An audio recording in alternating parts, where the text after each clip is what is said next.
बोलूया master number 11 बद्दल. कोण असतात बरं मास्टर नंबर 11 वाले आणि ह्यांना मास्टर नंबर का म्हटलं जातं? हे बघा, हे जे असतात ना, ही लोक आपण असं म्हणू शकतो की देवाच्या थोडा क्लोज ओल्ड सोल टाईपचे असं म्हणू शकतात, जर तुमचा जन्म कुठल्याही महिन्याच्या 11 तारखेला झालाय तर.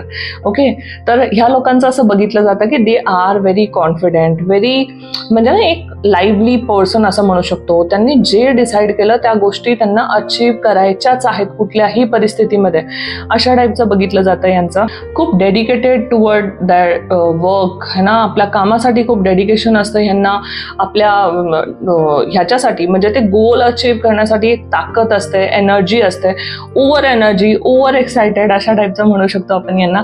आणि ही लोक ना कुठेतरी हिलर पण असतात. लोक येतात, ह्यांना आपले प्रॉब्लेम सांगतात आणि ही लोक ना त्यांना उपाय नाही सांगितले तरी पण यांच्याशी बोलून पण लोकांना वाटतं यार तुझ्याशी बोलून खूप बरं वाटलं है ना, हलकं वाटलं, अशा